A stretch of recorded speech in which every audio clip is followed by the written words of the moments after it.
शहजाद गाने मोइन मिल्लत खान कायले सुन्नत जश्न शहीद आजम। सुभान अल्लाह। वो मदीने की सरजमीन है, मौलाए कायनात का घर है, सैयदा फातिमा जहरा का घर है। और वो घर की अजमत का क्या कहना। अरे बोलो बोलो, पीछे वालों हाथ उठा के बोलो। हाँ, मुकम्मिल ठंडी से बचने का सामान पहन के बैठे हो, लिहाजा हाथ उठा के बोलिए सुभान अल्लाह। मैं वो घर की बात कर रहा हूं कि जिस घर के लिए, जिस घर की अजमत को बयान करते हुए आला हजरत के भाई हजरत हसन रजा बरेलवी इरशाद फरमाते हैं, बेइजाजत जिनके घर में जिब्राइल आते नहीं, अरे कद्र वाले जानते हैं, कद्र शाले अहले बैत, कद्र वाले जानते हैं, कद्रो शाने अहले बैत। मैं उसी घर की बात कर रहा हूँ, मौलाए कायनात का घर है, सुभान अल्लाह। सैयदा फातिमा जहरा का घर है, सुभान अल्लाह। और हसनैन करीमैन की जात है। अचानक दोनों शहजादों की, यानी इमाम हसन की और इमाम हुसैन की तबीयत खराब हुई, बुखार शिद्दत की। अल मुख्तसर कुछ ही देर में बारगाहे रिसालत तक ये खबर पहुंची कि अल्लाह के महबूब, आपके दोनों नवासे शेरे खुदा के शहजादे और सैयदा फातिमा जहरा के दिल के चैन, यानी हसनैन करीमैन की तबीयत खराब हुई। जैसे ही ये खबर बारगाहे रसूल तक पहुंची, शमे रिसालत के परवाने सहाबा बैठे थे। सरकार अकेले नहीं, फरमाया सहाबा चलो मेरे साथ हसनैन की तबीयत देख कर आते।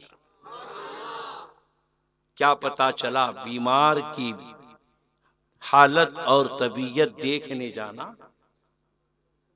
ये मेरे आका की सुन्नत है। अब सरकार चल रहे हैं, साहबा पीछे चल रहे हैं, मौलाए कायनात के घर पहुंचे। सुभान अल्लाह। आवाज दी, दरवाजा खोला गया, सरकार अंदर तशरीफ ले गए। सहाबा खड़े हैं। अल मुख्तसर किसी सहाबी ने मौलाए अली से यह मशवरा दिया कि ऐ अली, दोनों शहजादों की तबीयत नासाज है। कहा मिन्नत मान लो। क्या कहा? अब इससे भी ये चुनते, ये बदमाश अगर कोई बे औलाद कहे सरकारे बगदाद हम बे औलाद है, औलाद दे दी, तो ये दो टांग के खन्नास कहते हैं क्या गौसी आजम की कब्र में बच्चे बनाने का मशीन है? माज़अल्लाह। अगर कोई बेरोजगार हो, सुल्तानुल हिंद अताए रसूल सरकार गरीब नवाज की बारगाह से लौ लगाकर कहे सरकार इश्क का दरवाजा खोल दो, तो ये बदमाश कहते हैं कि क्या गरीब नवाज की कब्र में नोटे छापने का मशीन है?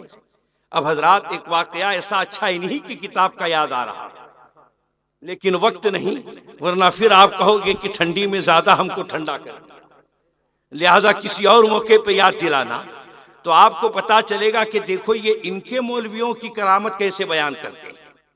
खैर, मजमून फैलाना नहीं है, वरना जो बात सुनाना है वो रह जाएगी। किसी और मौके पे इनके किताब का हवाले से सुन लीजिएगा कि ये बदमाशों का अकीदा क्या है और हम सुन्नियों के अकीदे में क्या फर्क है। हमारे यहाँ छापने की जरूरत नहीं होती है, ये जबरदस्ती छापते हैं। हाँ, इनमें किसी की करामत जाहिर हुई नहीं है, कभी नहीं कोशिश करते हैं। कब्र हिलने की कोशिश जारी हुई कि कब्र हिलने लगी, बीमार आके मिट्टी उठा के ले जाते हजरत की कब्र से, तो बीमारी अच्छी हो जाती है। लेकिन तीसरे दिन बेटा गुस्से होके आया, कहा मिट्टी चढ़ाओ, खत्म हो जाती है। कहा अब से अगर जो ये हरकत हुई तो मैं मिट्टी नहीं चढ़ाऊंगा, जूता पहन के कब्र पे चढ़ूंगा। उसी दिन से करामत इनके मौलवी की बंद हो गई। अब जानते हो जूता किस बीमारी का इलाज है? नहीं समझे आप? तो कहीं ऐसा तो नहीं रिजवी साहब कि मिर्गी की वजह से कब्र हिल रही हो और लोग करामत हो? खैर हजरात, हमारे यहां ऐसी करामतें नहीं। लो जब बात चल ही गई है तो सुन ही लीजिए इनका हवाला। हजरात, किताब का नाम है मलफूजाते हकीमुल उम्मत। क्या नाम है? मलफूजाते हकीमुल उम्मत। याद करने वालों याद करो, नोट करने वालों नोट करो, और जो माई का लाल हवाला गलत साबित करे 5 लाख रुपए कैश इनाम दिया जाएगा। किताब का नाम नारे रिसालत, खान कायले सुन्नत, शहजाद गाने असीम मिल्लत, नारे तकबीर, खानदाने असीम मिल्लत, इश्क मोहब्बत, इश्क मोहब्बत। किताब का नाम मलफूजाते हकीमुल उम्मत। लिखने वाला है अशरफ अली थानवी। ये अपने दादा यानी अशरफ अली थानवी अपने दादा फरीद की करामत लिखता है। लिखता है कि फरीद यानी थानवी का दादा ये ताजिर था। क्या था? यानी तिजारत करता था। हालोद से सामान लिया, बड़ौदा बेच दिया, बड़ौदा से लिया, गोधरा भेज दिया। इस तरीके से ये व्यापार किया करता था। लिखता है कि एक दिन मेरे दादा तिजारत के लिए सफर में थे, अचानक से दुश्मनों ने हमला किया, उनको शहीद कर दिया। का लाश लाई गई। अब इनमें तो क्या मर गया मरदूद फातिहा नदुर गाड़ दिया। सुनिएगा, बगौर सुनिए, बड़ा दिलचस्प वाकया है। लिखता है जब गाड़ के आ गए, जब रात आधी गुजर गई, मेरी दादी इद्दत में थी। आधी रात को किसी ने आके घर का दरवाजा खटखटाया। कहा कौन? तो कहा मैं फरीद। अरे कहा तुम तो मार दिए गए थे। कहा जिंदा जावेद कर दिया गया। अच्छा रिजवी साहब, जिंदा जावेद कर दिया गया हो तो दिन में भी तो आ सकता है, ये रात में क्यों आया? और रात में आता है कौन? मैं नहीं बोला हूं, आप ही बोले। किताब ही में लिखा, आधी रात को दादा साहब आए, दरवाजा खटखटाया। अंदर से दादी ने पूछा कौन? कहा मैं फरीद। कहा तुम मार दिए गए थे? कहा जिंदा जावेद कर दिया गया हूं। दरवाजा खोल। अल मुख्तसर दरवाजा खोला गया। अंदर आए घर में, वो मिठाई का डब्बा लेकर आए। क्या लेकर आए? हाँ। और बेगम से कहते हैं इनके थानवी के दादा फरीद कि मैं रोज आऊंगा, मिठाई लेके आऊंगा, तू भी खाना, बच्चों को खिलाना, लेकिन किसी को मत, किसी को। और जिस दिन बता देगी उस दिन से आना बंद कर दूंगा, शर्त रख। अब हजरात, आने जाने का सिलसिला रात को चालू रहा। अब अड़ोस पड़ोस की औरतों ने देखा, कहा कल शोहर गुजरा है, आज बेगम जलेबी खा रही है नाश्ते में, बच्चे गुलाब जामुन नाश्ते में खा रहे हैं। दूसरे दिन देखा, कहा अरे जारत नहीं, और यहां रसगुल्ले नाश्ते में चल रहे हैं। तो कहा कुछ न दाल काली है या तो फिर दाल में कुछ काला है। अब थानवी लिखता है अड़ोस पड़ोस की औरतों ने देखा कि रोज अच्छी अच्छी मिठाइयां, कभी बर्फी, कभी जलेबी, कभी गुलाब जामुन, कभी बॉम्बे के अफलातून, कहा ये सब क्या है? तो अड़ोस पड़ोस की औरतें आई, कहा भी सच बताओ ये तुम कहां से लाते हो, कौन दे जाता है? कहा मेरी दादी ने बचने की बहुत कोशिश की लेकिन औरतों ने नहीं छोड़ा। कहा फिर? कहा जब बहुत ज्यादा सवालात होने लगे तो मजबूर होके बताना पड़ा कि रोज रात को फरीद आते हैं, मिठाई देके जाते हैं।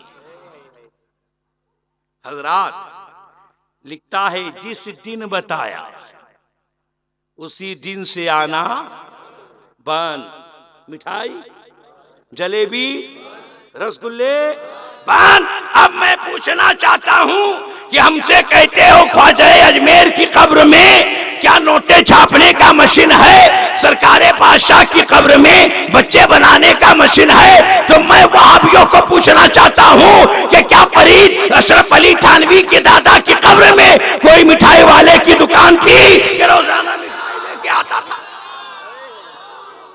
हजरात याद रखिए, ये उनको उनका फरीद की मोहब्बत मुबारक हो, हमें कुतुब पंचमहाल की मोहब्बत मुबारक। नारे तकबीर, नारे रिसालत, खानदाने अजीम मिल्लत, जश्न शहीद आजम। खैर हजरात, ये तो बात आ गई थी तो मैंने अर्ज कर दिया, मजमून फैलाना नहीं। क्या कि साहबी ने मशवरा दिया कि जोर से बोलो मिन्नत मांगो। अब मिन्नत पे ये भड़क गए, किसने मानी, कब मानी, कौन सी हिजरी में मानी, तुम क्यों मानते हो? और बिलखुसूस मुहर्रम में तो ये क्या कुछ सुन्नी लोगों को भी एलर्जी होती है। लेकिन एक बात बताओ, मिन्नत मुहर्रम में हम किसकी मानते हैं? जोर से बोलो। अब ये सब बगैर दाढ़ी वाले समझ गए, कुछ दाढ़ी वाले नहीं समझ पाते। वो कहते ताजिए की मन्नत। अबे तेरा बाप ताजिए की मन्नत मानने गया है? वो जाहिल खुद ही नहीं समझ पाया और कौम को समझाने निकल पड़ा। इसीलिए हम कहते हैं कि हरे और सफेद पगड़े से बचो। मिन्नत ताजिए की नहीं मानी जाती, मिन्नत कागज किमड़ी की नहीं मानी जाती, सरकारे हुसैन की मानी जाती। हजरात, हाजत रवा ताजिए को नहीं माना जाता, सरकारे हुसैन को माना जाता है। अब सवाल ये रहा, क्या ये ताजिए के आगे रख के फातिहा पढ़ना हराम?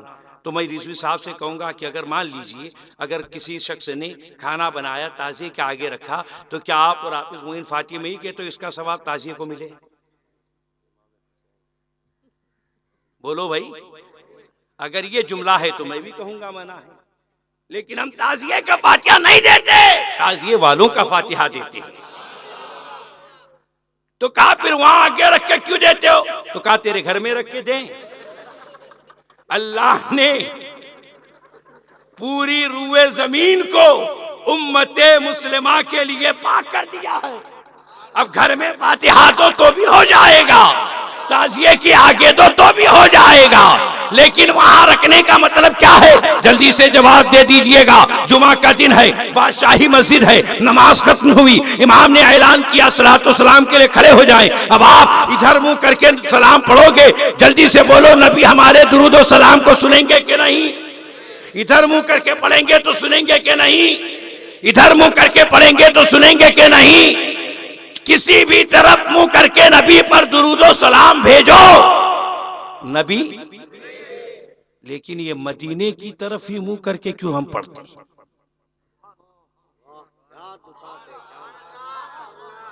क्या बात है? कुछ लोगों को तो हमने यहां तक देखा, जलसा हो, मिलाद हो, जब सलाम का वक्त होगा तो मदीने तैयबा की तरफ चेहरा करते है कि नहीं? क्यों?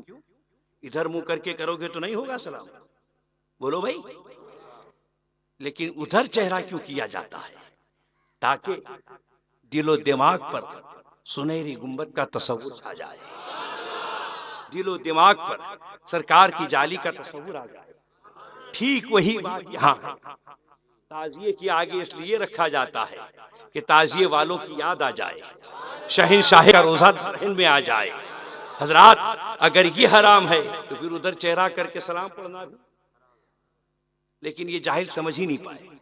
और मैं तो अभी 1-2 दिन पहले भी एक तकरीर में कई उलमा के बीच में बोला कि एक शरीयत समझ में नहीं आती कि नाना के लिए जायज, नवासे के लिए हराम। भाई शराब मेरे लिए हराम तो रिजवी साहब के लिए भी हराम, मेरे बाप के लिए भी हराम, मेरे दादा के लिए भी हराम, मेरे नाना के लिए भी हराम, मेरे ससुर के लिए भी हराम, मेरे सारे रिश्तेदारों के लिए हराम है ना। ऐसा तो नहीं कि मेरे वालिद के लिए शरीयत का मसला और है और मेरे लिए शरीयत का मसला और है। हजरात, शरीयत सबके लिए एक है, लेकिन ये जाहिल खुद ही नहीं समझ पाए। लिहाजा इसीलिए हम कहते हैं कैसे जाहिलों से दूर रहिए। अल्लाह तबारक व ताला ऐसे बेईमान टाइप के लोगों से हमारी और आपकी हिफाजत फरमाए। मैं अर्ज़ ये कर रहा था, सहाबी मशवरा देते हैं, वहाबी नहीं। कौन? सहाबी के मिन्नत मान। क्या आपका माइक कहाँ है? चाय नहीं पिया तो हाथ में रखिए उसको, और अगर पीने की उम्मीद हो तो कह दीजिए, क्योंकि हम नहीं पूरा हालोल जानता है कि आशिके चाय पान हैं आप, लिहाजा कुछ न कुछ बोलते रहिए। नहीं ये अनाउंसर चुप हो जाता है तो हमको डर लगता है, सिर्फ यहाँ का नहीं किसी भी स्टेज का हो, हम उसको चुप होने नहीं देते। या तो फिर मुमकिन है कि हालोल वालों ने इनको नाराज कर दिया हो कि और नातख्वां और मुकर्रिर के लिए आप बोले हों, इनके वक्त ना बोले हों। तो मैं आपको एक ही पैगाम देके जाऊंगा कि काम वो करिए कि खालिके अकबर खुश हो, रब के महबूब शहंशाह पैगंबर खुश हो।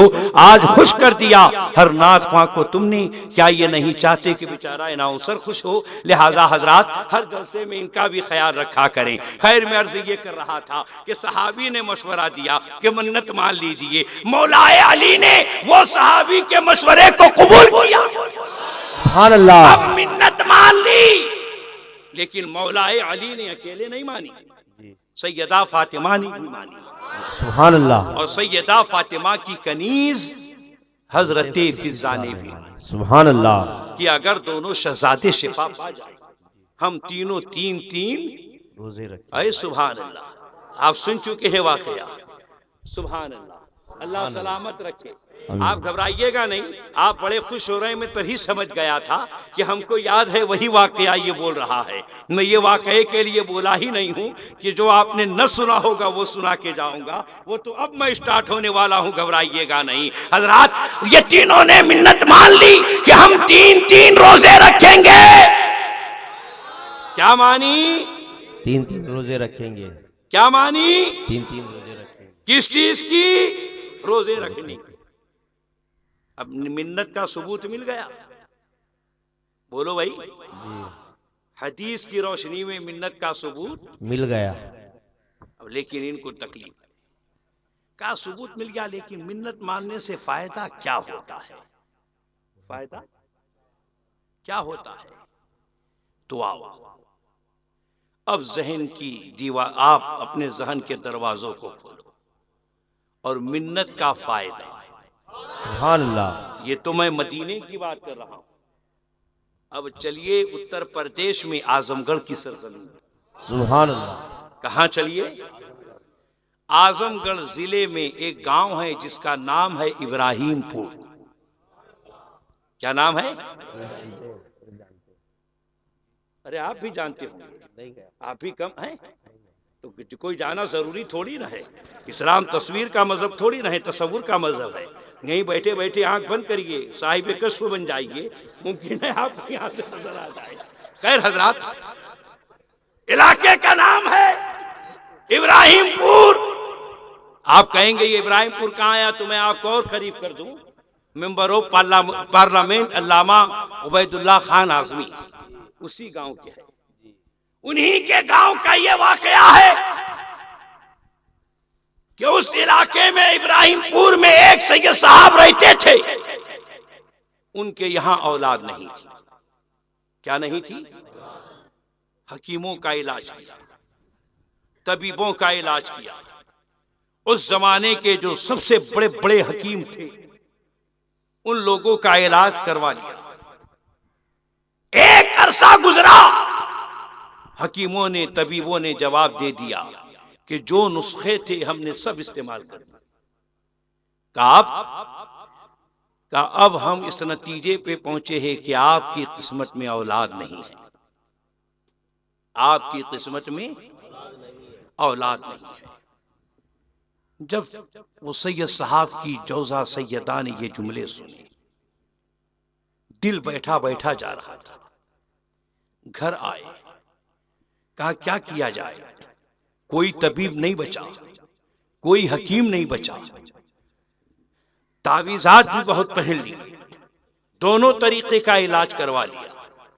सबने मिलकर जवाब दिया कि अब आपकी किस्मत में औलाद नहीं है, औलाद नहीं होगी, आपकी नस्ल आप पे खत्म हो जाएगी, आपका खानदान आगे नहीं बढ़ेगा। अल मुख्तसर, अब दोनों गमगीन है। सैयद साहब भी गम में मुब्तला है, उनकी जौजा सैयदा भी गम में मुब्तला है। अचानक करीब में मुहर्रम का महीना आ गया। सैयदा ने सोचा कि ये तो हकीमों का जवाब था, लेकिन आओ फातह करबला से लगाते हैं। सुभान अल्लाह। ये तो दुनिया के तबीबों का इलाज था, आओ हम करबला के शहंशाह का इलाज लेते हैं। जैसे ही चांद दिखा, पहले चांद से वो सैयदा ने पहले चांद से लेकर 10वें चांद तक 10 दिन तक कंटिन्यू रोजे रखे। और जब 10 मुहर्रम का दिन आया तो सैयदा ने अपनी ताकत और हैसियत के मुताबिक इब्राहिमपुर की सरजमीन पर अपने घर में फातिहा दिलाई और आशुरे के दिन अर्ज किया अपने घर ही से, क्या फातह करबला, सबने हमारी उम्मीदों को तोड़ दिया है, अब हमारी उम्मीद बांधने वाला आपके अलावा कोई और नहीं। सबने जवाब दे दिया है कि औलाद नहीं होगी। ऐ सरकार हुसैन, मैं आपकी मोहब्बत में सरशार होकर अब मैं अपने जद्दे करीम यानी ऐ हुसैन तुमको पुकार रही हूँ कि हकीमों ने मना किया है, ये रास्ता आसान करना काम आपका है। सुभान अल्लाह। और ऐ सरकार हुसैन, मैं मिन्नत मानती हूँ। फिर वही मजमून आया, मैं कि अगर आपने मेरे यहां बच्चा था, मैं हर साल अपनी ताकत के मुताबिक आपकी नियाज करूंगी। सुभान अल्लाह। बोलो बोलो। अब मिन्नत मान ली। कुछ ही दिन गुजरे कि सैयदा हामिला हो गई। सुभान अल्लाह। और आने वाले मुहर्रम से पहले पहले लड़का भी पैदा हो गया। सुभान अल्लाह। सुभान अल्लाह, सुभान अल्लाह। हाथ उठा के बोलो और मचल के बोलो। हाँ, बिल्कुल तरोताजा रहिए। अब जब मुहर्रम का महीना आया, सैयदा ने 1 से 10 रोजे रखे। 10 मुहर्रम को नियाज़े हुसैन। सुभान अल्लाह, सुभान अल्लाह। अब गरीबों को बांटा, बेवाओं को बांटा, यतीमों में तकसीम किया, रिश्तेदारों में तकसीम किया, अड़ोस पड़ोस वालों को दिया। लेकिन इत्तेफाक ये कहिए कि वो सैयद साहब के घर के बिल्कुल बगल में यानी बाजू में एक गैर मुस्लिम सुनार रहता था। कौन रहता था? सुनार समझ गए? सोनी और कोई लुगत है? एक सोनी रहता था। अल मुख्तसर, वो सुनार की बीवी ने देखा, कहा ये सैयद साहब हैं, ये ईद के दिन इतनी खुशी नहीं करते हैं, ईद उल अजहा के मौके पे इतनी खुशी का इजहार नहीं करते हैं, लेकिन जब 10 मुहर्रम आती है इतनी सारी देगे लगवाते हैं और लोगों में तकसीम करते हैं। मामला क्या है? कई सालों तक वो सुनार की औरत इस बात का मुशाहिदा करती रही, नोट करती रही कि दोनों ईदों पे खुशी नहीं, मुबारक रातों पे खुशी नहीं, और ये 10 मुहर्रम को इतना इत्तेमाम क्यों करते हैं, इतना इंतजाम क्यों करते हैं। एक साल 10 मुहर्रमुल हराम का दिन था और वो सैयद सादिक ने जब अपनी ताकत और हैसियत के मुताबिक लंगर हुसैन का इंतजाम किया, खाना बन रहा है, सैयदा रोजे की हालत में ही अल मुख्तसर वो सुनार की औरत आ गई घर में, इजाजत तलब की, घर में दाखिल हुई और सैयदा से पूछा कि मामला क्या है, आखिरकार बात क्या है कि आप ईदैन के मौके पर इतनी खुशी का इजहार नहीं करते हैं, आप मुकद्दस रातों में इतना इंतजाम नहीं करते हैं, लेकिन ये 10 मुहर्रमुल हराम के दिन जितना सब खाना अपनी तरफ से फ्री में, मामला क्या है? सैयदा से जब पूछा तो वो सैयदा की आंखें आंसुओं से भर आई। कहा, सुनार की बीवी, मैं अपनी रुदादे गम तुझे क्या बताऊं? कहा, नहीं बताना पड़ेगा। कहा, दुनिया ने मायूस कर दिया था, लेकिन वो मायूसी को मसरूरी में बदलने वाली जात मेरे जद्दे करीम सरकार हुसैन की। सुभान अल्लाह। कहा, मतलब पूरा वाकया सुनाया। अब जैसे सैयदा वाकया सुनाती रही, वो सुनार की बीवी की आंखों से भी आंसू बरसना शुरू। जब बात खत्म हुई, सैयदा फरमाती है, सुनार की बीवी, तुझे रोने की जरूरत क्या पेश आई? कहा, सैयदा क्या कहूं, जिस मुसीबत से आप गुजरे हैं उसी मुसीबत में मैं भी, मेरे यहां भी औलाद नहीं है, और जो हकीमों ने तबीबों ने तुमको जवाब दिया वही जवाब मुझको भी दिया। गैर मुस्लिम सुनार की औरत ने कहा, सैयदा गवाह हो जाओ, मैं भी आज 10 मुहर्रम के दिन मिन्नत मानती हूं कि अगर सरकारे हुसैन मेरी खाली झोली को भर देंगे तो मैं भी 10 मुहर्रम तक रोजे रखूंगी और 10वें दिन नियाज़े हुसैन। सुभान अल्लाह, सुभान अल्लाह। अल मुख्तसर, इधर मुहर्रम का महीना गुजरा, वो सुनार की औरत हामिला हो गई, और ये हक है, किसी और का नहीं, मेरा खुद का जाती तजुर्बा। 2 साल पहले की बात है, खाटकीवाड़े के करीब एक इलाका है जिसका नाम है राणावास, मशहूर गोलवार से। 9 मुहर्रम को खानका का ताजिया उसी इलाके से निकलता है। 11 मुहर्रम को एक औरत आई साथ में एक लड़की को लेकर, और मस्जिद के पास आके खड़ी रही। जब हम घर से निकले, कहा कि बापू ने ताजियो कहीं क्यों? कहा, तो कल रख दिया 10 मुहर्रम को। कहा, क्यों? मुझे यहाँ राणावास में हमारे रिश्तेदार रहते हैं, उन्होंने हमको बताया, हमको पता नहीं था कि आप भी 10 को रख ही देते हैं, हमारे इधर 13 तक रहते हैं। हमने कहा फिर? तो कहा कि हम मिन्नत लेने के लिए आए थे, ये लड़की का रिश्ता नहीं होता। हमने कहा, आप कब तक हैं? कहा कि हम यहाँ 8 दिन तक हैं।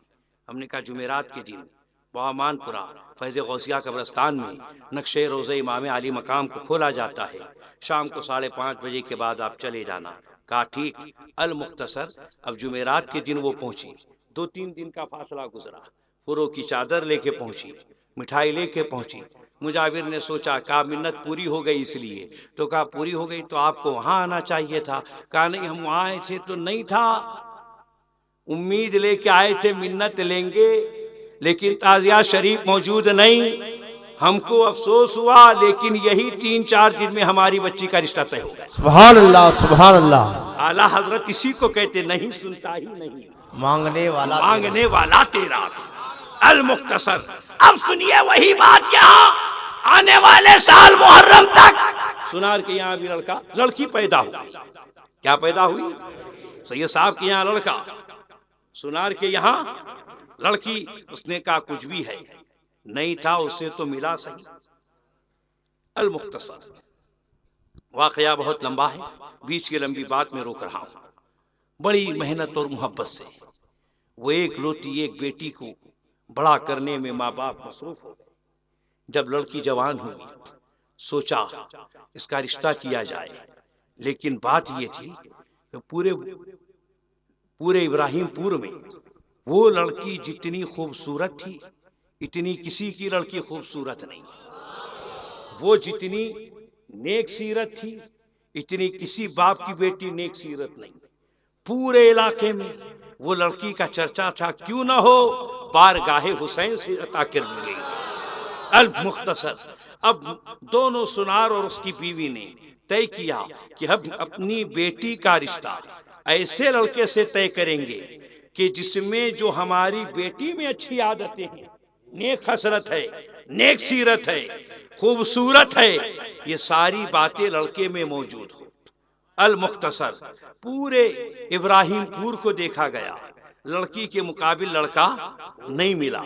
कहा अड़ोस पड़ोस के गांव में देखा गया, नहीं मिला। कहा अब और आगे बढ़े, और आगे बढ़े, तो आजमगढ़ जिले में ही, उस जमाने में जहां आजमगढ़ जिला खत्म होता था, वहीं पर एक बुरहानुद्दीनपुर नाम का इलाका है। क्या नाम है? बुरहानुद्दीनपुर। हजरात, उस इलाके में लड़का मिल गया, लेकिन वो लड़का साड़ी बुनने का काम करता था। ये सुनार था, वो लड़का साड़ी बुनने का काम करता था, लेकिन सूरत ऐसी ही थी, सीरत ऐसी ही थी। आदतें ऐसी ही थी। कहा चलो ये सारी बातें मिल रही है, कारोबार पे हम क्यों जाए, रिश्ता तय हो गया। लेकिन अल मुख्तसर उसी इब्राहिमपुर में एक राजपूत का लड़का था। जब उसने उस लड़की का चर्चा सुना तो उसका दिल दीवाना हुआ और उसने अपने दोस्तों के सामने ये कह दिया था कि अगर मैं शादी करूंगा तो सुनार की बेटी से ही करूंगा। अल मुख्तसर इब्राहिमपुर बारात आई, नूरुद्दीनपुर से बारात आई, अल मुख्तसर निकाह हो गया। जब निकाह हुआ तब वो राजपूत के लड़के को पता चला। कहा उम्मीद हम लेके बैठे थे, दुल्हन कोई और लेके जा रहा है। कहा नरमसो के घर में आके बैठ गया। 20 की लंबी बात को काट रहा हूं। घर में आके बैठ गया। माँ ने देखा, कहा बेटा चेहरे पे गमी कैसे, आंखों में नमी कैसे। कहा माँ एक लड़की से शादी की तमन्ना किए हुए था, लेकिन आज उसको कोई और लेके जा रहा है, निकाह हो चुका है। तो अब माँ ने देखा, कहा बेटा रो रहा है। कहा हम तो राजपूत की औलाद, साड़ी बुनने वाला लेके जाए और राजपूत का बेटा महरूम रहे। कहा फिर, कहा जा बेटा तुझे इजाजत देती हूं कि अगर तू वाकई राजपूत है तो लाशें गिरा दे, दुल्हन को अपने घर लेके आ जा। अब जब माँ इतनी हिम्मत दे तो बेटा फटेगा कि नहीं? फटेगा फटेगा। बोलिए अनुभव की तरफ। हाँ देखिए हजरत मशवरा कैसा अच्छा दे रहे हैं। खैर हजरात, अब ये अपने दोस्तों को लेके चला और इब्राहिमपुर से जब रवानगी विदाई के बाद दुल्हन को लेकर जा रहे हैं, जंगल में ये पहुंच गया और बीच रास्ते में इसने बारात को रोका। कहा सुनो, मैंने ये दिल में ख्वाहिश की थी, पता नहीं चला कि तुमने बात भेजी, रिश्ता तय हो गया, वरना मैं उसी वक्त तुमको ना कह देता। लेकिन मैं राजपूत की औलाद हूं, याद रखो ये दुल्हन मुझे दे दो, और अगर नहीं दी तो हम पूरे साजो सामान के साथ आए हैं, तुम सबको यहीं पर कत्ल कर। अब जब दोस्तों के हाथ में हथियार देखा तो जो नरम दिल थे उनकी हालत खराब। टुक टुक दीदम दम न कशीदम जल्ले जलाल, तू आई बला को टाल, तू रख हमारा ख्याल, तू हमारी जात संभाल, तू धीमे धीमे पीछे होके सब भाग। और जो थे वफादार वो खड़े रहे। कहा जो दूल्हे का हश्र होगा वही हमारा हश्र होगा। कहा नहीं जाएंगे। अब उसने धाक धमकी दी, इधर लड़का भी लड़की को छोड़ने तैयार नहीं, लड़की लड़के से दूर होने को तैयार नहीं। अब करीब है कि मारा मारी शुरू हो। जैसे ही हथियार पे नियाम किए राजपूत और उसके दोस्तों ने, अचानक वो लड़की ने वादिये करबला की तरफ अपने चेहरे को किया और कहा है फातह करबला, तुम्हारी ही वो जात है कि मेरी माँ और बाप भी औलाद थे, तुमने करबला से उनकी दस्तगीरी की और मुझे उनकी गोद में भेजा। आज मैं तुम्हारी भेजी हुई हूँ, लेकिन आज मुझ पर यह मुसीबत का वक्त आ पड़ा है कि मेरी शादी के बाद मेरे शोहर को कत्ल करने पे ये दुश्मन आमादा हुए हैं। ऐ फातह करबला, मेरी माँ ने मदद के लिए पुकारा तो तुमने उसकी मदद की, आज उसी माँ की बेटी तुमको पुकार रही है। ये जालिमों के जुल्म से मुझे नजात दिलवा दीजिए। सुभान अल्लाह सुभान अल्लाह। इधर अर्ज करना था, अचानक से नूर जाहिर हुआ। सुभान अल्लाह। क्या जाहिर हुआ? नूर जाहिर हुआ। फिर आला हजरत याद आए। बरेली के ताजदार इसी तरफ इशारा करते हैं कि नूर मुस्लिम रहनुमा अकबर सा दुल्हा नूर का, नूर कासिम, नूर आबिद, जाने जहरा नूर का, और अस्करे नौखेज वो बेमिस्र टुकड़ा नूर का, और या हबीब अल्लाह तेरी नस्ल पाक में है बच्चा बच्चा नूर का, तू है आईने नूर, तेरा सब घराना। नारे तकबीर, नारे रिसालत, नारे शहीद आजम, खानदाने असीम मिल्लत, खान कायल सुन्नत। अल मुख्तसर नूर जाहिर हुआ, सबकी आंखें अंधिया गई, सबकी आंखें। अब दुल्हन को भी दिखना, दूल्हे को भी दिखना, बारातियों को भी दिखना। थोड़ी देर के बाद वो नूर वापस जाने लगा, सबकी आंखों में रोशनी आने लगी, सबकी आंखों में रोशनी आने लगी। क्या देखा? राजपूत का बेटा तड़प रहा है, उसके दोस्त के जिस्मों से खून के फुवारे उड़ रहे हैं, सब जमीन पे खून में तड़प रहे हैं। अब दुल्हा हैरान कि किसने इन सबको मारा, दुल्हन हैरान कि ये सब कत्ल कैसे कर दिए गए। अब शौहर ने बीवी से पूछा, बोल तूने ऐसा तो क्या किया कि हमारे पास तो डंडा तक नहीं और ये सारे के सारों को मार दिया, ये तड़प रहे हैं, खून बह रहा है, मामला क्या है। लड़की ने भी कहा, पता नहीं, मैंने तो सिर्फ करबला वालों को मदद के लिए पुकारा था। बस इतना कहा, गैब से आवाज आई, बेटी तुमने हमें याद किया, हमने तुम्हारी मदद। सुभान अल्लाह, सुभान अल्लाह। तुमने हमको याद किया, हमने तुम्हारी तकलीफ को दूर कर दी। यहीं से मैं आपको ज़हन देना चाहूंगा कि सरकारे हुसैन नबी नहीं है, नबी के नवासे है। जब आजमगढ़ से पुकारा जाए तो हुसैन मदद पे आ सकते हैं, तो आलोल से उनके नाना को पुकारा जाए तो मुस्तफा मदद को आए तो। नारे तकबीर, नारे रिसालत, नारे शहीद आजम हजरत बादशाह बाबा कदामन खान काहिले सुन्नत अल मुख्तसर। अब ये बड़े खुश हुए और दोनों अपने घर जाने के बजाय, नूरुद्दीनपुर जाने के बजाय कहा चलो, दुल्हन से कहा पीछे तुम्हारे घर। अब ये वापिस आए सब इब्राहिमपुर। जब लड़की के घर वालों ने देखा, कहा बारात वापिस, कहा खैरियत, पूरा मामला सुनाया, पूरा मामला सुनाया। अल मुख्तसर, सुनार और सुनार की बीवी की दिल की दुनिया बदली। कहा हम गैर मुस्लिम हैं, हम अगर मदद को पुकारें तो वो आ जाएं, तो मुसलमान अगर पुकारता होगा तो फातह करबला उसकी किस अंदाज में मदद करते होंगे। सुभान अल्लाह। काब सुनार ने पूरे खानदान को जमा किया और वो सैयदजादे के घर आए। कहा जब तुम्हारा दादा इतनी पावर वाला है तो तुम्हारा नाना कितना पावर वाला होगा। सुभान अल्लाह। यही कलमा पड़ा कि हम सबको मुशर्रफ इस्लाम। अल मुख्तसर, सुनार का पूरा घर, पूरा खानदान। लोग कहते हैं हम तो तबलीग करते कि ना बदमाश, कहाँ तबलीग करते हैं, अच्छी लुगत लिए बैठे। हजरात, तबलीग किसको कहते हैं मालूम है आपको? तबलीग का मतलब डिक्शनरी में क्या होता है पूछो उनसे। क्या है? पहुंचाना, यानी जहां दीन नहीं है वहां दीन पहुंचाना। हाँ, यानी गैरों में दीन पहुंचाना। लाओ 10 रुपए का स्टाम्प पेपर, मैं भी सही करता हूं कि हम तुम्हारे साथ तबलीग करने चलेंगे। अल्लामा याकूब रिजवी भी दस्तखत करेंगे कि ये भी तबलीग करने आएंगे। क्यों हजरत रिजवी साहब, आप? हम सब जाएंगे, लेकिन एक शर्त है, मस्जिद में नहीं, किसी मंदिर में जाओ तो,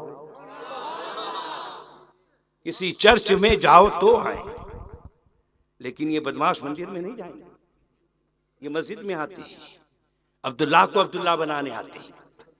इन बदमाशों से कहो कि अगर तबलीग करने का शौक है तो ढंग पहले सरकारे हुसैन के शहादत के बाद भी करबला में है, आजमगढ़ में तबलीग कर रहे हैं, यहाँ दीन पहुंचा रहे हैं। अल मुख्तसर। अब इसके बाद फिर वापस ये पूरा काफिला रवाना हुआ और नूरुद्दीनपुर पहुंचा, लोगों को जमा किया, पूरे गांव को इकट्ठा किया। कहा देखो हम पे ऐसी मुसीबत आई थी। कहा फिर, कहा शौदाए करबला को मदद के लिए पुकारा, फातह करबला को मदद के लिए पुकारा, शहंशाह करबला को मदद के लिए पुकारा। कहा फिर क्या हुआ, पूरा वाकया सुनाया। तारीख शाहिद है कि सारी लड़के के घर वाले और पूरे कबीले वाले भी भी कलमा पढ़कर मुशर्रफ भाई। सुभान अल्लाह, सुभान अल्लाह।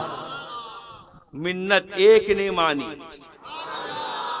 यहां लोगों पे लोग कलमा पढ़ रहे हैं। इसीलिए तो मैं कहता हूं कि बंदर क्या जाने अदरक का मजा, ये बदमाश क्या जानेंगे कि मन्नत किस चीज का नाम है। हजरात, गधे के आगे जाफरान रखो तो वो नहीं समझ पाएगा ये सारे गधे हैं। खैर हजरात की मोहतरम, मजमून फैलाना नहीं, मैं अर्ज ये कर रहा था कि देखिए सहाबी ने मशवरा दिया, यहीं से तो हम चले थे कि सहाबी ने मशवरा दिया। अल मुख्तसर, बहुत लंबा वाकया, मैं शॉर्ट इशारों में बोल दूं। जब दोनों लड़कों बच्चे शिफा पा गए, हसनैन करीमैन ठीक हो गए, तो हुआ क्या, कहा आप मिन्नत पूरी करो। अब पहले दिन घर में कुछ नहीं था, इफ्तारी पहले दिन घर में कुछ नहीं था, सहरी का वक्त करीब था खत्म होने में, तीनों ने पानी पिया, सहरी कर ली और रोजे की नियत कर ली। जब शाम का वक्त हुआ, सैयदा फातिमा ज़हरा ने मौलाए अली से अर्ज किया, अली घर में खाने की कोई चीज नहीं। मौला अली ने चेक किया, कहा हमारे पास भी कुछ नहीं। घर के बाहर निकले, एक शख्स के पास गए और कुछ जाओ उधार लेकर आए। क्या लेकर आए? या क्या कहते जाओ? जाओ उधार लेकर आए। मौला अली फरमाते हैं, ऐ फातिमा, इस जौ के 3 हिस्से कर लो, एक आज, एक कल और एक परसों। रोटी बना के उसी से इफ्तार हो जाए। कहा ठीक है। एक हिस्सा जो आज का था उसी को पिसा गया, रोटी बनाई गई, दस्तरखान लग गया, करीब था सूरज डूबे, इफ्तार का वक्त हो, मौलाए अली इफ्तार करें, सैयदा फातिमा इफ्तार करें, हजरत फिजा इफ्तार करें। बिल्कुल सूरज डूबने के करीब था, आने वाले ने दरवाजे पे आवाज दी, ऐ अहले बैती अतहार, उम्मीद नहीं यकीन कामिल के साथ आया हूं, क्योंकि आपके घर की वो शान है कि जहां से कोई भी सवाली खाली हाथ नहीं गया है। कहा कौन हो? कहा मैं मिस्कीन हूं, भूखा हूं, खाने का दे दीजिए। आवाज सुनी, सैयदा ने सारी रोटियां उठाई, कहा ऐ फातह खैबर दे दो। इधर रोटियां उसको दी, इधर सूरज डूबा। बारगाहे इलाही के नकीब ने कहा अल्लाहु अकबर, अल्लाहु अकबर। कहा क्या किया जाए? पानी पिया, इफ्तार कर ली, खड़े हो गए, मगरिब की नमाज पढ़ ली। फिर रात को सहरी का वक्त हुआ, फिर पानी पिया, सहरी कर ली। अल मुख्तसर, दूसरे दिन फिर जौ पीसे गए, रोटी तैयार करके रखी गई। अल मुख्तसर, दस्तरखान बिछाया गया, तीनों नुफूसे कुर्सिया तशरीफ फरमा हुए। करीब था अजान हो, रोजा खोला जाए। फिर किसी आने वाले ने आवाज दी, कहा यतीम हूं और अहले बैत के दरवाजे पर आया हूं, यहां से किसी को महरूम नहीं लौटाया जाता। सैयदा फातिमा ने फिर आवाज सुनी, सारी रोटियां उठाई, कहा ऐ फातह खैबर दे दो, उसको कहना जा तो खुश हो जा। इधर पानी से इफ्तार किया, 2 सहरी पानी से, 2 इफ्तार पानी से। अगर हम और आप होते तो क्या करते आप जी? सुभान अल्लाह। तो ये आप किसी और का तजर्बा कह रहे हैं कि आप अपनी बीती कह रहे हैं? बड़ी आसानी से जजमेंट दे दिया इन्होंने। अच्छा, आवाम का कह रहे नहीं, खुलासा करिए आप। हजरात, अगर हम और आप होते तो हाथ में थाली और बेलन लेके मोहल्ले में निकल जाते।